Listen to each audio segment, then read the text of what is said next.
right, so it is 2 o'clock Eastern time, so we are due to start our presentation on the third quarter and the developments on transportation of dangerous goods or hazardous materials. So just like to welcome you all. Hopefully, many of you have been here before. Many of you hopefully will be new attendees. And please feel free afterwards to contact us, if you do have questions regarding the presentation. And I will mention there will be a recording made and it will be available for you to refer to after the presentation if you wish. So, what's up?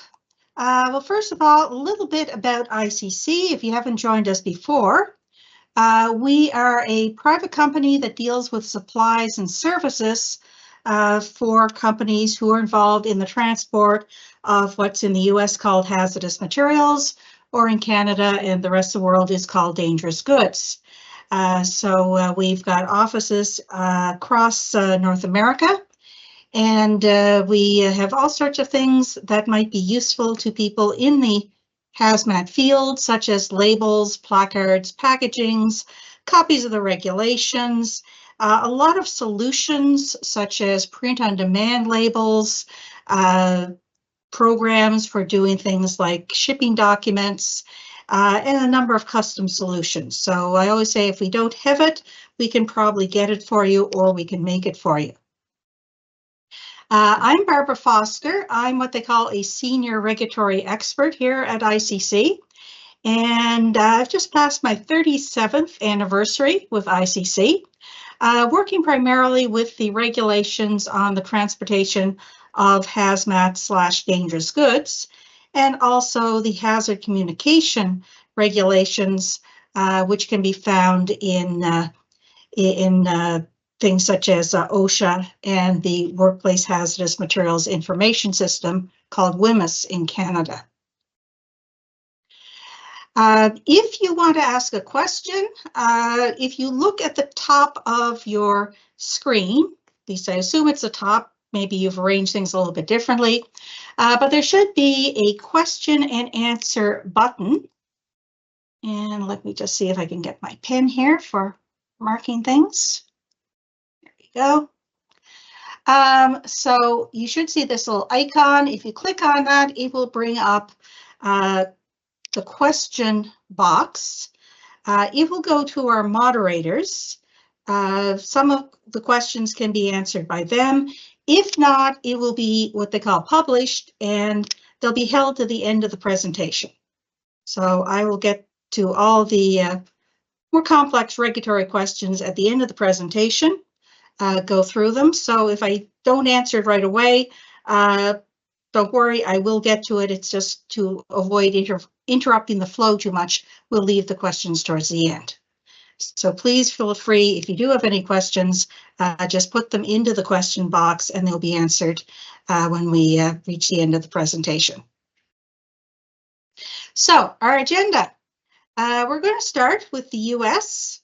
With the U.S. Department of Transportation and the Pipelines and Hazardous Materials Safety Administration. They've been busy little bees recently with a lot of notices of proposed rulemaking. Then we'll move to Canada, which has not been anywhere near as busy, but there are some things coming up. Then we'll look at the international situation, and the biggest news right now is the recent publication of the electronic version of the IATA Dangerous Goods Regulations for air transport. So we'll take a look at what are the significant changes in that for 2026. And then we'll look at leftovers such as OSHA, Health Canada, hazard communication issues. And then we'll go into our question session. So number one, US DOT and PHMSA. PHMSA on July 1st came out with, I guess the word you could say is a plethora of Notices of Proposed Rulemakings. Now remember, these are not changes, they are proposed changes, and they were put up for comment. Unfortunately, the end of the comment period was September 2nd, but if you see anything you're really concerned about, I would send it in using the contact in the notice, and even if it's a few days late, they will usually address it if they can. So if you see anything that you say, this is really bad, or this is really good, and we want to make sure that they do follow through on it, they still, if you can do it quickly, they'll probably still pay it some attention. So let's go through what the main ones here are. First of all, we've got one for allowing for the continued use of packagings that has been authorized under manufacturing special permit. So packagings can be made according to a special permit. They're not really in sync with the regulations, but for some reason they are considered to be a safe packaging, and the DOT will write them a permit. But the permits have a lifespan, and say it's 2 years. So the permit expires, they can no longer manufacture packagings like this, but then what about the packagings that are already out there on the shelves and in the field? And this would clarify that they could be used, if they're manufactured during the lifespan of the period, they can be used after that during the useful life of the packaging. So that is the first of the NPRMs. Then we've got, for those of you who deal with fireworks, a proposed amendment that will expand the Fireworks Certification Agency's authority to approve certain additional types of fireworks and to revise its procedural regulations to make it easier for them to authorize fireworks. So that would hopefully streamline the approval of these types of explosives. Then we've got a number that deal with taking existing permits that various companies have obtained and making them part of the regulations, so that instead of the DOT having to give copies of the permits to various companies, and if people don't know the permits exist, they might miss out on it, these would just put these provisions into the regulations. So we've got a couple of permits, SB 21287 and 21379, that deal with household appliances or that such as refrigerators, air conditioning units, and dehumidifiers that contain limited quantities of flammable gases, or the second one is for larger amounts. They've got slightly different provisions for the larger units outside the consumer range of refrigerators and air conditioners and so forth. So these permits have been created to allow them to be shipped more easily, and these would hopefully then be folded into the regulations so that anyone could use them. A couple more, we've got some regarding offloading procedures, such as how to, whether you can remove things from an IBC on a truck, an intermediate bulk container, without offloading the IBC before, and authorizing IBCs containing residues to be transported without having to have the full hazard communication of hazmat shipping paper, placards, and the UN identification number on the IBC. So again, this would, if you ship a lot of products with IBCs that are taken to a site and then shipped back with just a residue, this should make it, again, easier and less paperwork in order to be able to ship them.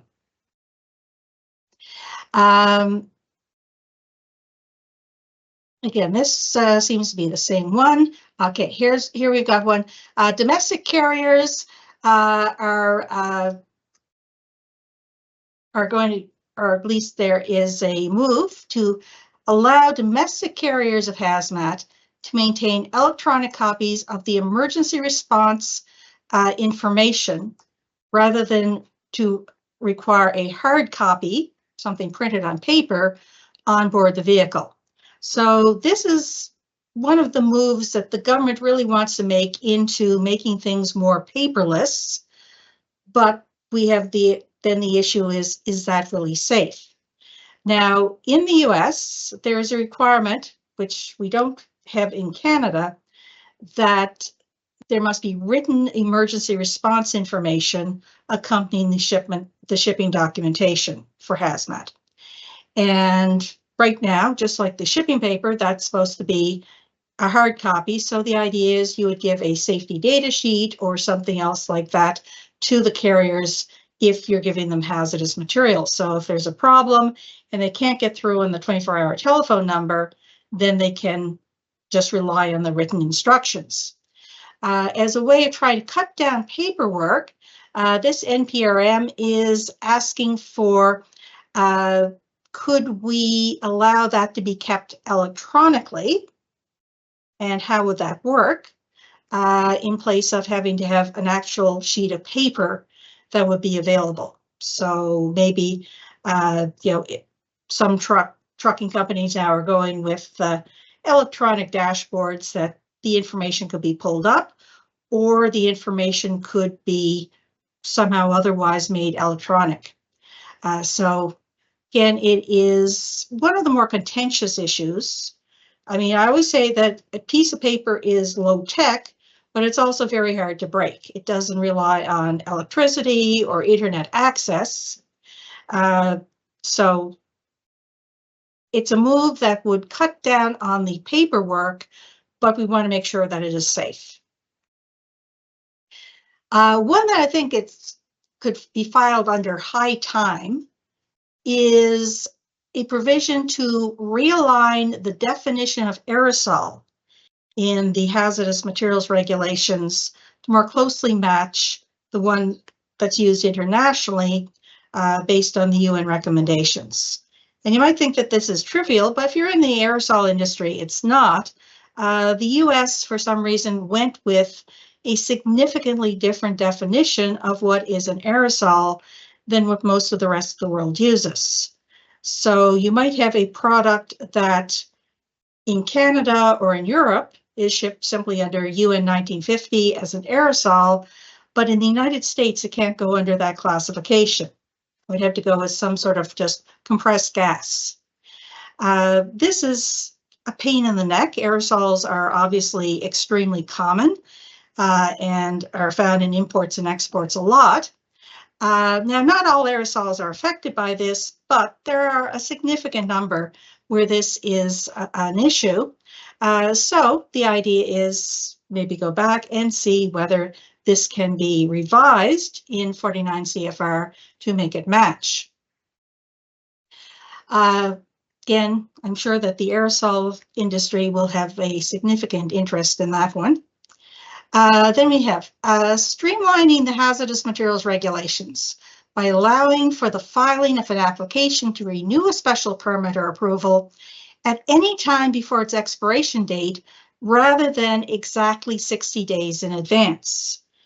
And now I've never personally applied for a permit or approval in the United States, but apparently to renew it, you have to send the information in 60 days, and they want it exactly 60 days. And people say, well, couldn't it just be sent in maybe 80 or 90 days in advance? Apparently that could cause problems. So this would allow a little bit more flexibility when the information is submitted. Which sounds sensible. Then we've got revising the hazardous materials program procedures to allow motor and vessel carriers the option to carry their PHMSA certification of registration in electronic form. So again, if you're in the United States, most shippers and carriers, unless they only deal with very small, low-risk shipments, will have to register with PHMSA. And the carriers are supposed to keep a copy of that on their vehicles. So again, this is moving towards paperless, Could they simply have a, say something as a PDF on their smartphones or their dashboards that they could produce as proof that they are registered? It was much less of a safety issue than the emergency response information. So that certainly sounds like a more logical approach to take, but we'll have to see what the response has been to this particular one. And one that I think is really significant, at least from the point of view of someone like me that does a lot of hazmat training, is if you go to the hazardous materials regulations, you're probably familiar with the hazardous materials table, the list of all the hazardous materials. And then after that, there are two appendixes. Appendix A is a list of about 3,000 chemicals that was taken from an environmental regulation, CERCLA, where each of these chemicals is assigned a reportable quantity, or RQ. And the environmental regulations, the idea is if you spill a reportable quantity, you are supposed to notify the environmental authorities, such as the EPA. Now, the problem is that there was a ruling that the DOT had to put in rules about reportable quantities into 49 CFR. That if you're carrying something that exceeds the RQ, you're going to have it notified on the package and on the shipping papers so people know to report these things if they spill in transport. So there's the original list, which you can find in CERCLA, and then there's the list in 49 CFR, which is Appendix A. And of course, anybody who's ever tried to run two equivalent lists knows if you change one of them, then somebody has remembered to go and change the second list, or else they get out of sync. And that creates all sorts of confusions. If it's on the CERCLA list, but not on the 49 CFR list, is it actually subject to the reportable quantity rule? So the idea in this notice of proposed rulemaking is to get rid of Appendix A, basically, and just have a reference to the CERCLA list. If it's on CERCLA with an RQ, then the RQ rule will apply, which will avoid the issue of things getting out of synchronization. But from a point of training, you're now telling people, well, you got 49 CFR, but that isn't the whole story, because you are also going to have access to CERCLA, which, again, it is online, but some people don't like using online regulations, so that could be a problem. Anyway, it's been put out for public comment. We'll see what the comment is coming back. Another one that makes a fair amount of sense to me is reducing the size of limited quantity markings.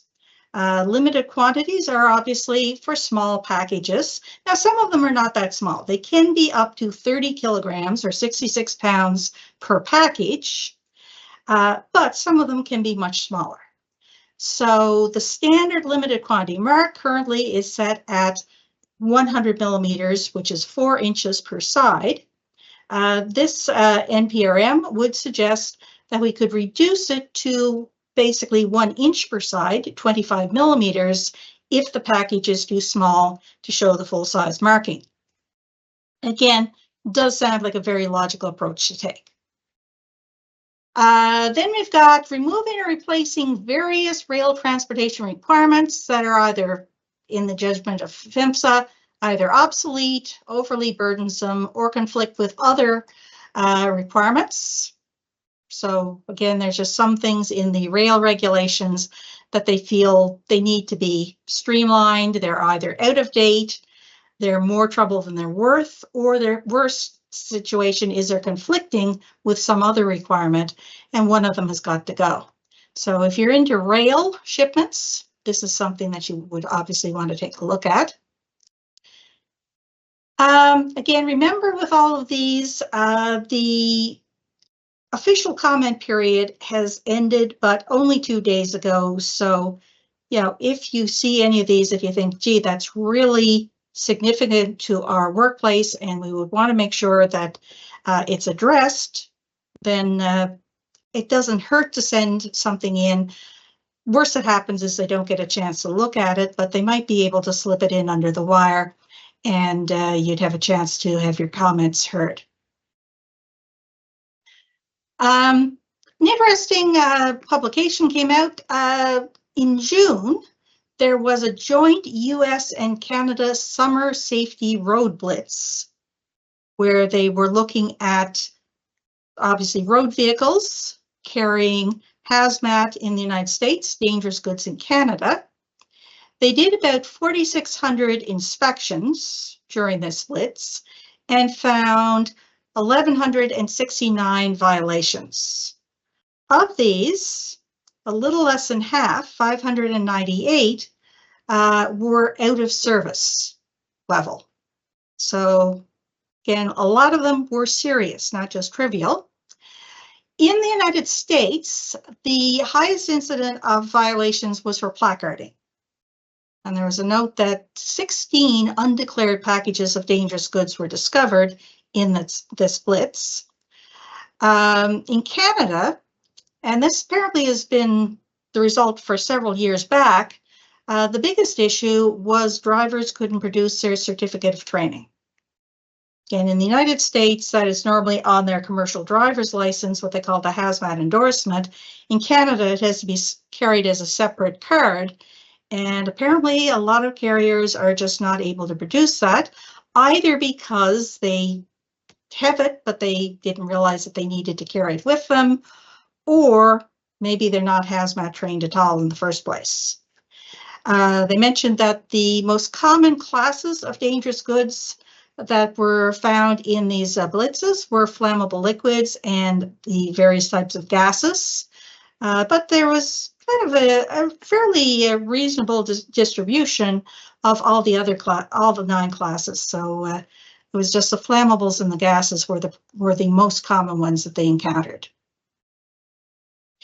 And one that I just came across, interesting one, that the Michigan legislature, now this is a state one, it has nothing to do with the federal DOT.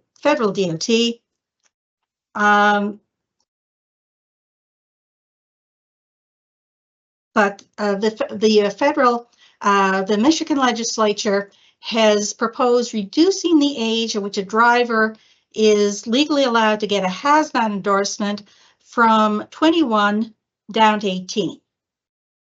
And they indicate that this was to relieve the shortage of carriers who have their hazmat endorsement on their CDL. Again, be interesting to know what people think of that, whether they consider that this is a good idea, whether you would trust your typical 18-year-old to drive around with significant amounts of hazardous materials. Again, I think that's probably a matter for debate, but it would hopefully end some of the problems with obtaining properly certified drivers. But again, this is in Michigan, and if it works in Michigan, I might expect to see it spreading to other states.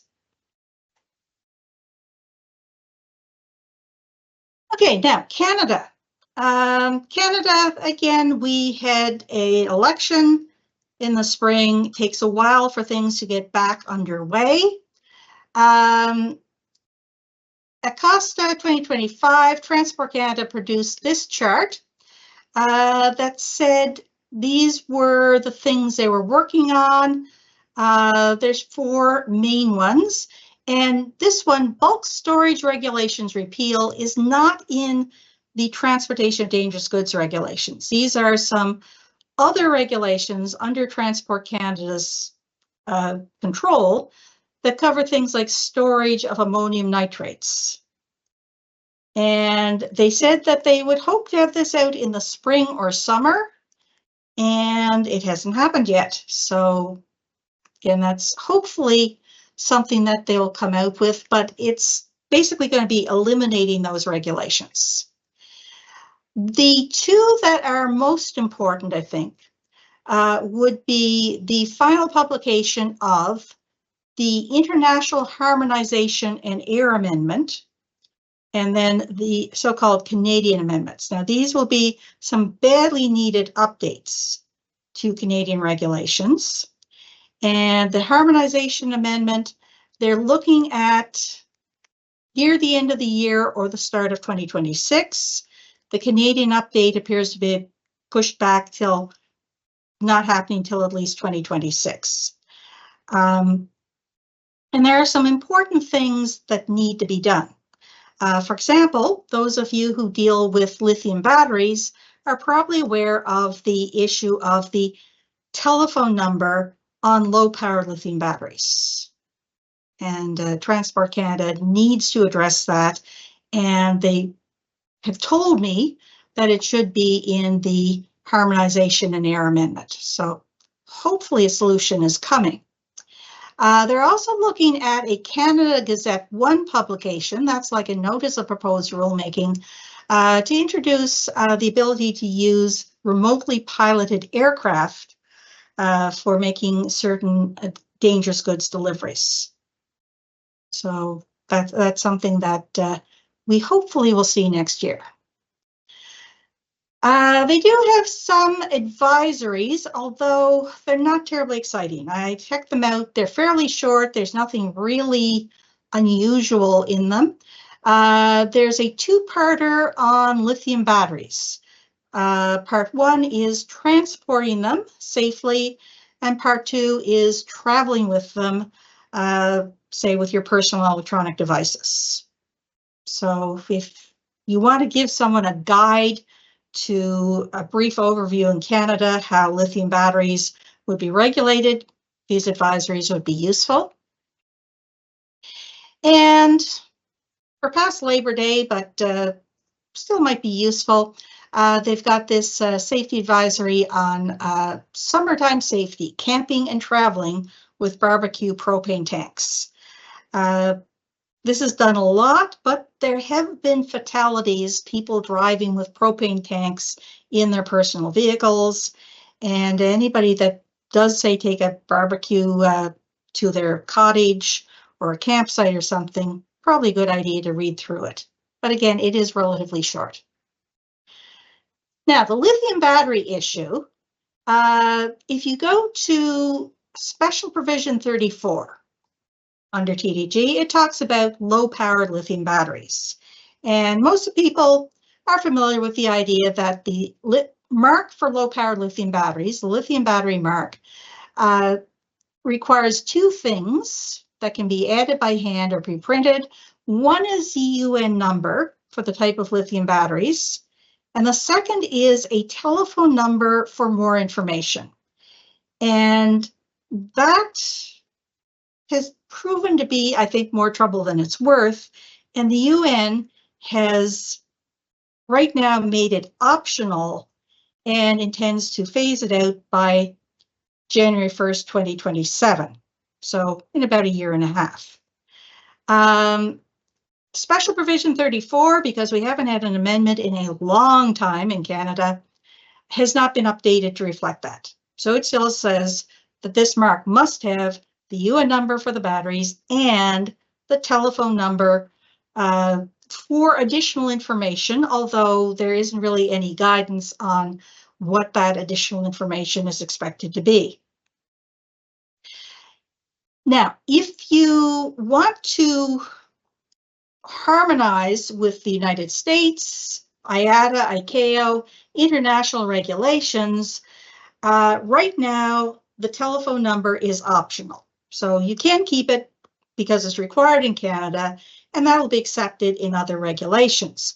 But most other regulations have adopted that January 1st, 2027, that telephone number must be gone. It's not even going to be optional. It must be no longer shown on this mark. So people in Canada who ship these batteries have said, well, how do we harmonize? Right now, if you want to use this mark without the telephone number, you can get an equivalency certificate, which is the Canadian term for a special permit, from Transport Canada. And several companies have obtained this, so getting one should basically be a simple matter of applying to Transport Canada and saying, we would like a permit like this. They can use the same terminology, just put your company name in so you're allowed to use it. Unfortunately, unless you get your company or organization name on it, you can't use it based on someone else has it. But you can, once someone has got such a permit, it's usually not a big deal to have it extended to your organization. Check your trade associations. If you're part of any, they may have a permit that covers everyone in your trade association. And I had a talk with Transport Canada about this, and they say they promise, pinky promise, that this will be solved by January 1st, 2027. Hopefully, in the harmonization amendment, that will hopefully come out before the end of 2026. Now, there's a lot of hopefully there. If they haven't got the harmonization amendment through, there might be something, again, we might have another election or something, who knows. But if there's delays, then they are going to have to come up with some sort of solution, like an enforcement memorandum of an understanding or something, that, because if we must have that number on in Canada and we can't have it on in any other country, and lithium batteries are something that's shipped worldwide in huge numbers, that's really going to be a headache. And trying to have, dozens or hundreds of companies applying for equivalent certificates is something Transport Canada does not want to face. So hopefully we'll see it in the harmonization amendment sometime next year.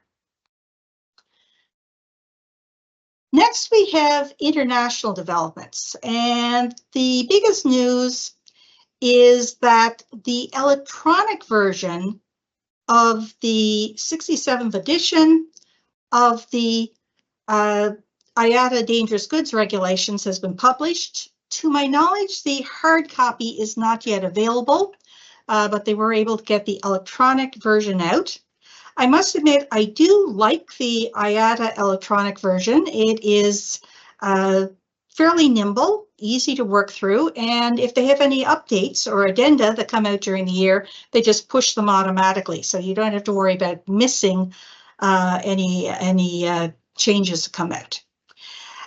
If you want, there is a link you can go to that can where there is a summary of the changes. We also have a nice summary here at ICC. And of course, unless you're told otherwise about a change, it will take effect on January 1st, 2026. And remember, they will be pretty strict about this. So it's a good idea to be prepared well in advance for any changes that might affect you.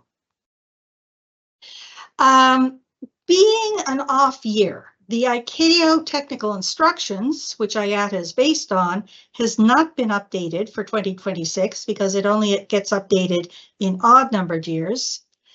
There are a lot of massive changes here, but there are some significant ones.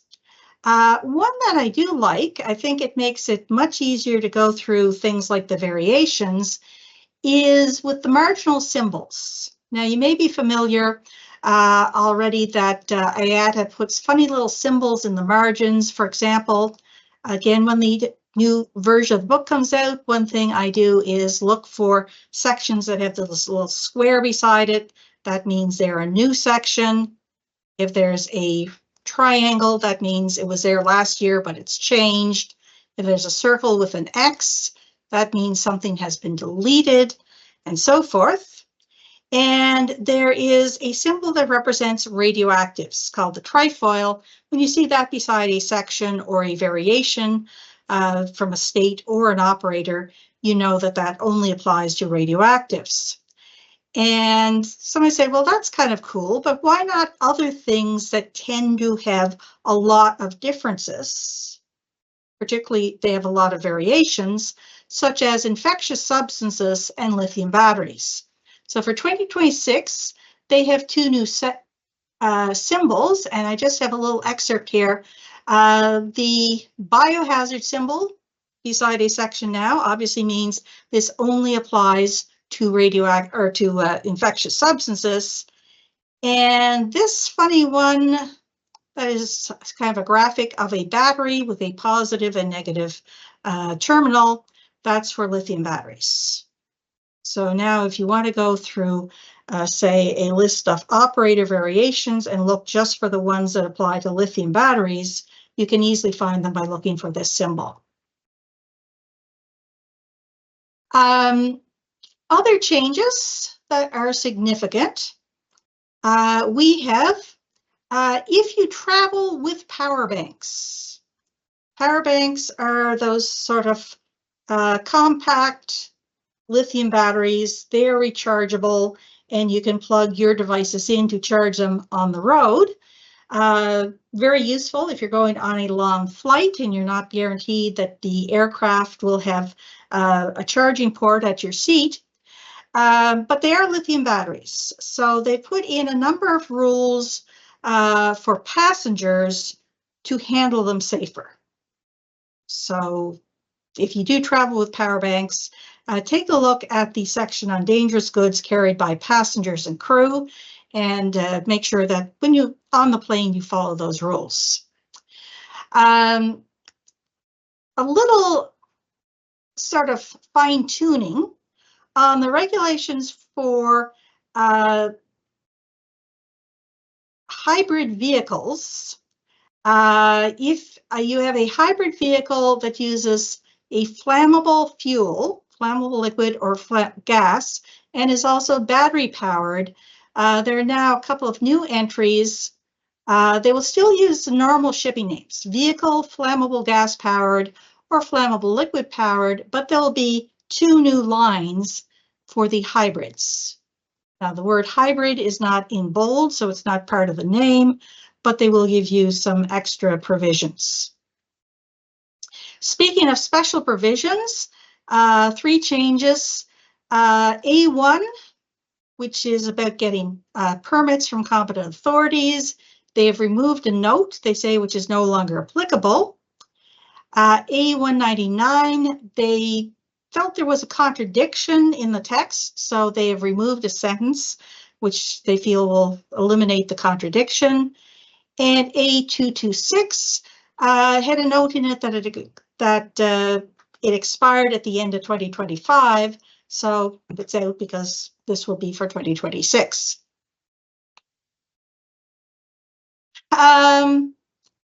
There's a clarification in 8.2.3 dealing with low-risk materials that only have to be described on the airway bill, but not on the shipper's declaration.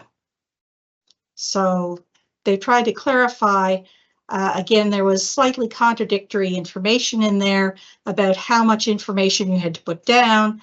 If there was a special statement that had to be added, like the special statement for Section 2 lithium batteries. So clarification there.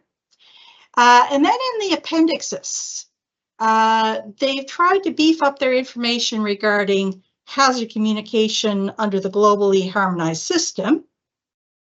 In the glossary, they've included an entry for the term safety data sheets, and they provided more information on the GHS safety data sheets in Appendix B. And of course, once you get prepared for 2026, it's going to come, but 2027, where there will be likely more significant changes, because that's a year where ICAO is going to be making its own changes. And those can be more extensive and more important.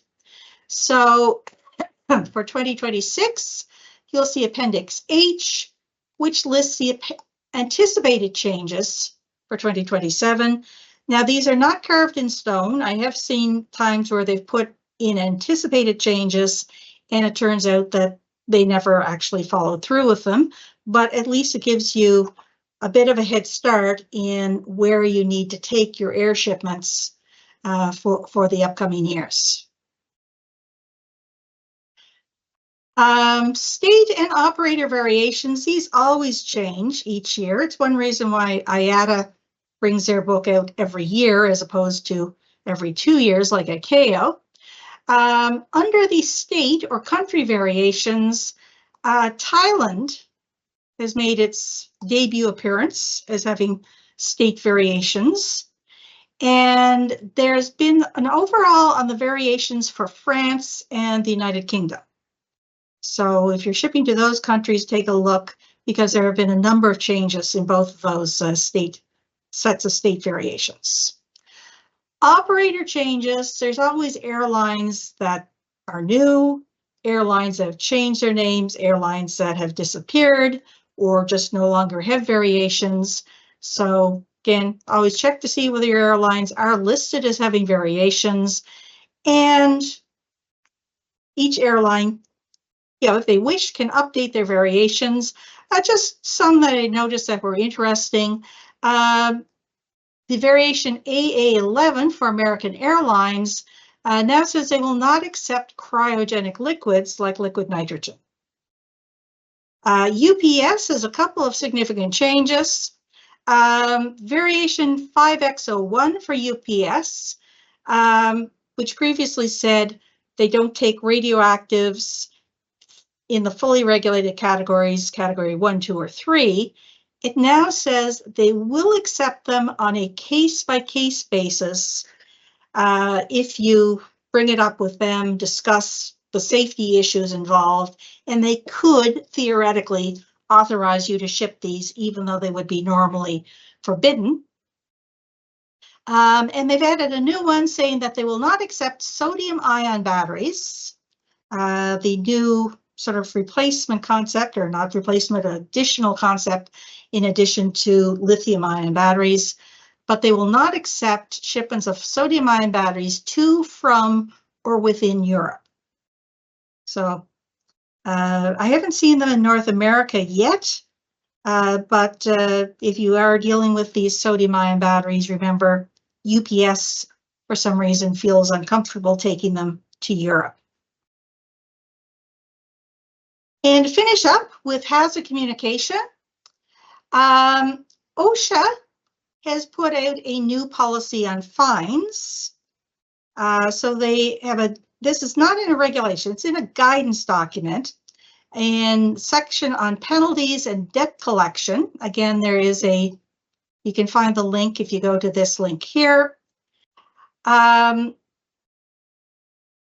First of all, they're going to have larger penalty reductions for small employers, which has the definition will now be up to 25 employees rather than 10, and your penalty reductions can be up to 70% in case of violations, which is certainly significant compared to larger organizations. And they've also added, must be interested to see how it's enforced, a 15% penalty reduction for an OSHA fine if the employers can take immediate steps to correct the hazard after it's identified. Again, I haven't seen a definition of what is immediate. Is it while the inspector is still on site, or is it within a certain period of days? Is it something that's negotiated with the inspector?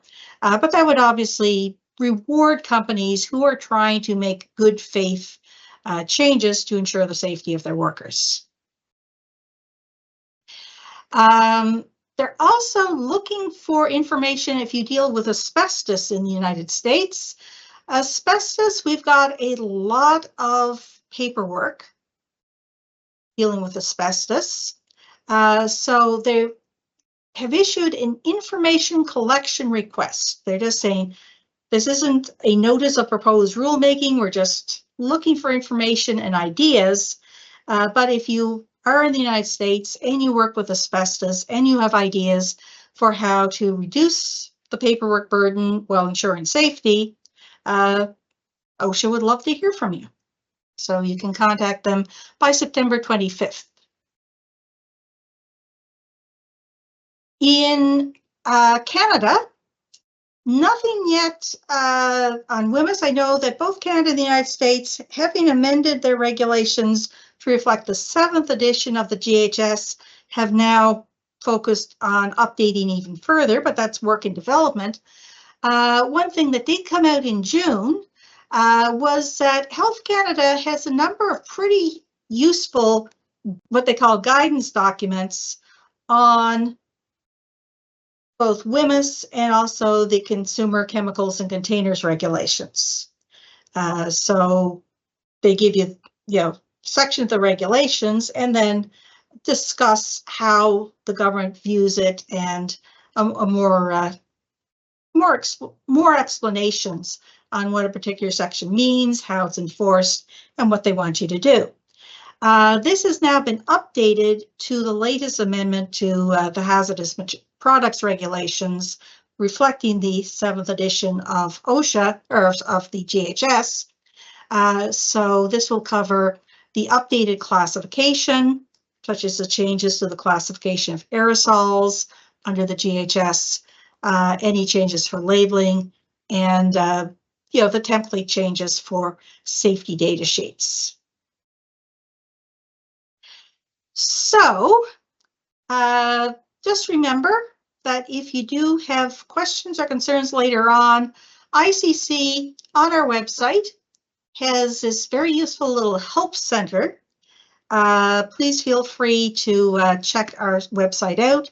We have a blog section, and we've got some very good writers who do a lot of work on blogging, both upcoming changes to the regulations, looking at them in a little bit more depth than we can look here, and also just interesting topics like magnetized materials or dry ice shipments, or there's always a lot to say about lithium batteries.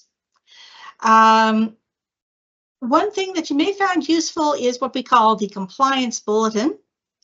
You can, on the help center, you can sign up for the compliance bulletin. It is free, and it can be delivered directly to your inbox with, again, any relevant news about changes or interesting things in the regulations.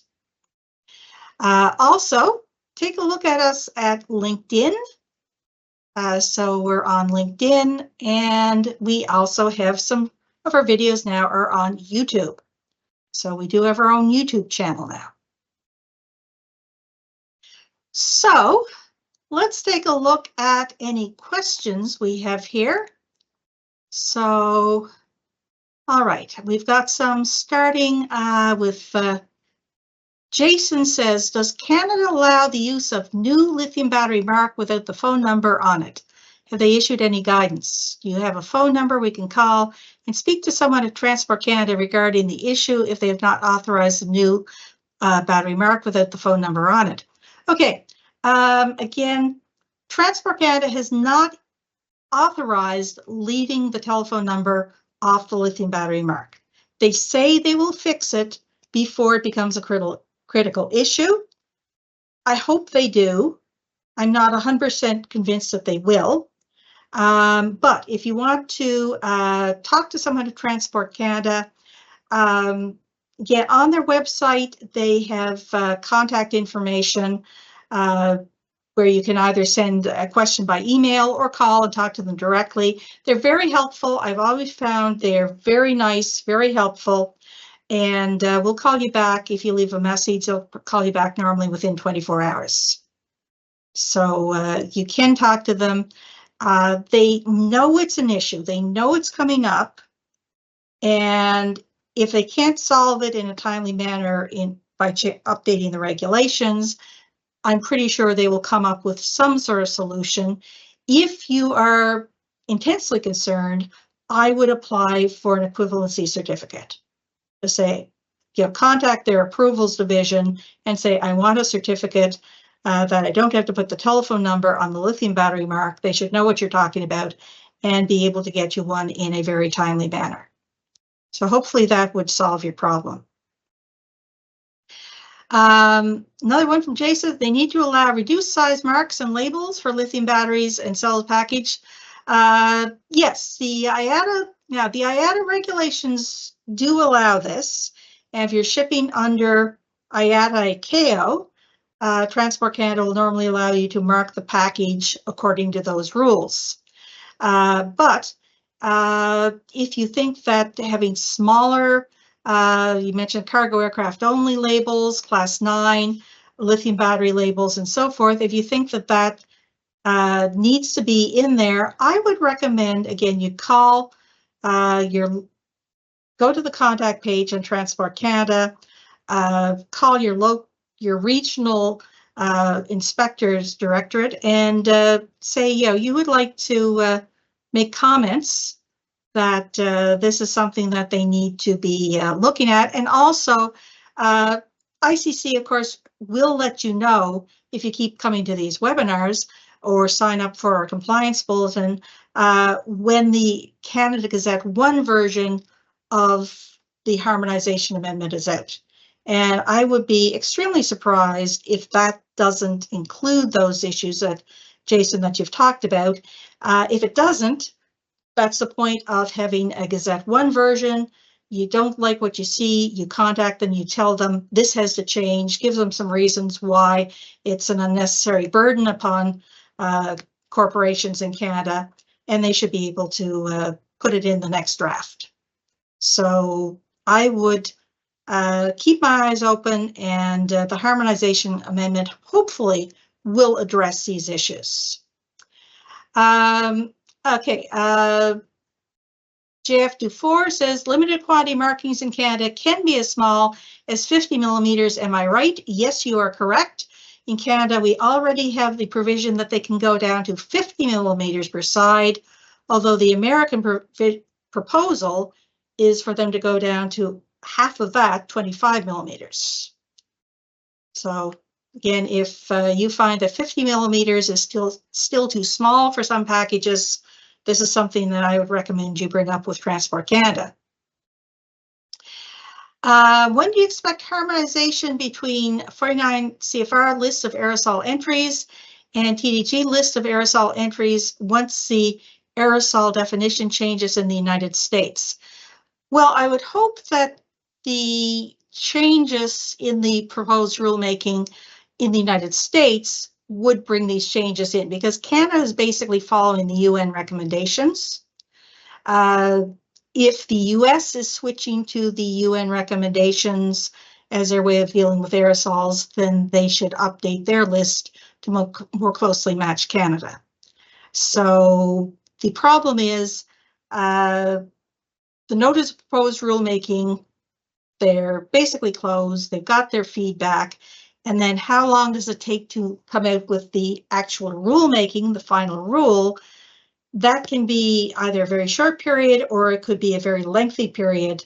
Or sometimes if they get a lot of negative feedback, they can just say, this isn't working, we're scrapping it, and we're not going any further.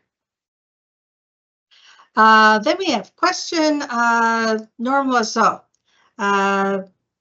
Regarding TDG Part 6, which is a status, I'm going to assume you mean the competency-based training, and that has been withdrawn.